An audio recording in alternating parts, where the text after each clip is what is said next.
Good morning, good afternoon, or good evening, Mr. Amell, depending on what time you're watching this video. It's 9:30 here in Grenada. We're in Atlantic time, which is in the Caribbean. I don't know whether you're in Canada or you're in America at the moment. My name is Ingram Jones. I'm from BWTMONLINE. The reason why I'm doing the video response is because, see, you've been on Facebook and you've been on YouTube and you've been quite fan friendly.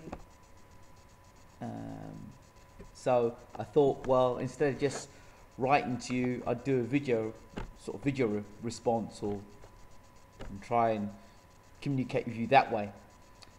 I'd like to first say thank you very much for taking on the role as Arrow. You didn't have to, but I'm sure that you've taken the role on, and didn't take much time to consider a role, and you are excellent at what you do, an excellent actor. Congratulations on the role. Congratulations to the CW network for producing a show which is so believable, almost. So, and congratulations on the second series. I'm sure there'll be more series to come. The shows just seem to get better and better and better. The reason also why I'm doing this video is because it was unlikely that I'd be able to just ring you up and do an interview with you. Oh, I'd like to talk to Stephen Amell about his role in Arrow, because there's so many people in America and Canada are asking the same questions over and over and over and over and over again. And I'm Bayloric TV, based in the Caribbean. Although I was born in London, it was unlikely that I'd be able to just send you a tweet and maybe get an answer. Not that I didn't think you would answer, but I thought the video would be thinking outside the box. Anyway, let me get down really to the questions I want to ask.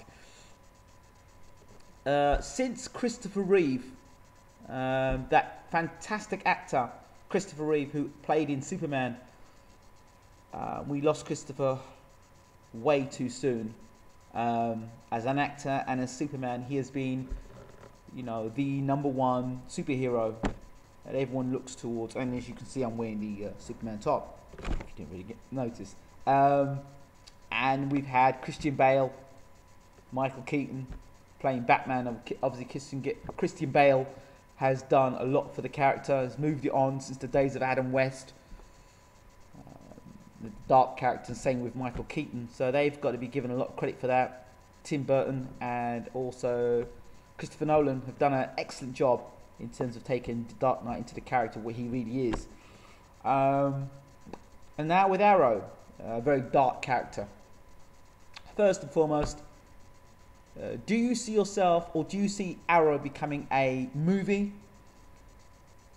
unlike Smallville? And I think the gentleman's name's Tom Welling. He never actually turned out to be Superman.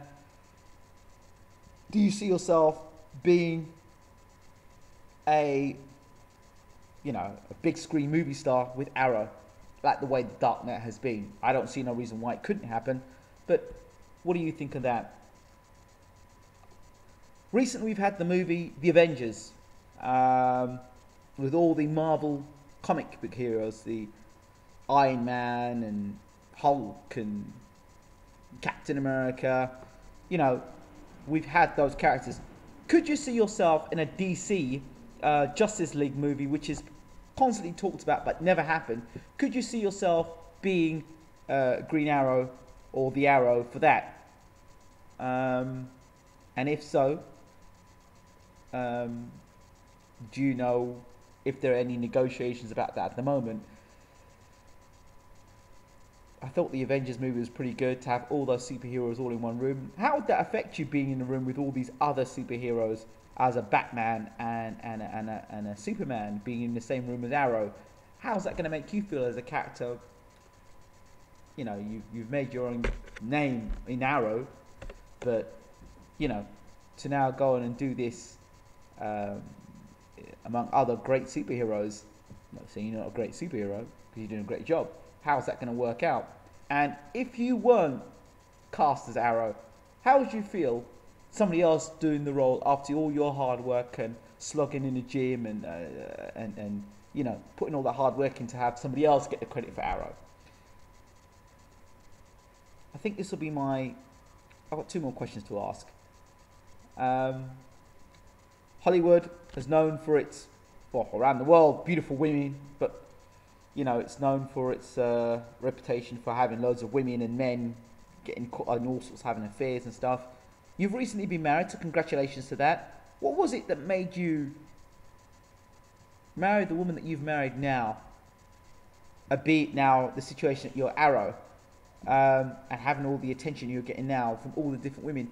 How do you not engage or get yourself in situations like that to allow you to have the private life that you want? And what advice could you give men in terms of situation, successful men? Any advice on that in marriage or getting married? A final question, and probably my most difficult question to ask.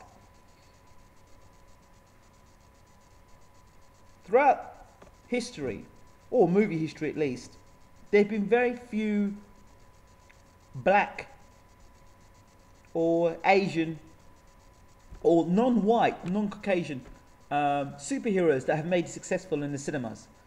The Blade is only one with Wesley Snipes, but even then, it never had the acclaim that a Superman would have, or a Batman would have, or a Spider-Man or a Hulk would have. Why is that the case, and why is it that when superheroes, in terms of black superheroes are cast, people find them the laughing stock, and the characters are never taken seriously, apart from Blade? Will Smith did I Am, I can't remember what the movie was called again, he did that was okay, but it still's not the same. And do you know if DC have any plans of trying to make a non-white superhero in the future? What are your views on this? Okay, I guess that's about it. Bayloric TV likes to ask the questions that the fans want the answers to. So I think I did my bit, asking the questions. Check us out, www.bayloricworldwide.com. We're going to be updating the website soon and changing the music and doing some video interviews. So it'd be great, even if I can't get an interview with you directly, even if you gave me a video response and gave Bayloric TV a video response, that'd be great. I'm loving the show. Oh, sorry. One other question. As you're playing the role as Oliver McQueen, Arrow, and being Stephen Amell, obviously every time you go into the role of Oliver McQueen and Arrow, that you have to become that personality. When you're constantly doing it over a period of time, and they say 21 days it takes to break a habit or to build a habit, where does that crossover stop? Where you no longer are Stephen Amell, that you actually believe that you're Oliver McQueen? Where do you as an actor cut that off? Because you now are a superhero. Where does that cut off? And because the Green Arrow is an individual that is not a superhuman and does anything he does is quite human, and he's just very well trained, where is there to stop a person who watches the show to go out on the streets now and become a vigilante? What stops them? And then what stops you and other characters who have played certain roles believing that I've got, like a Christian Bale, for example? Where does it stop? Where do you draw the line? And has anybody said to you, while being Oliver McQueen, Arrow, Stephen Amell, that your character has changed? Okay, that's it. No more questions. Just wait for you to give an answer. I thought I've sort of gone outside the box and done a video response to you, so we'll see what happens. Stephen Amell, keep up the great work.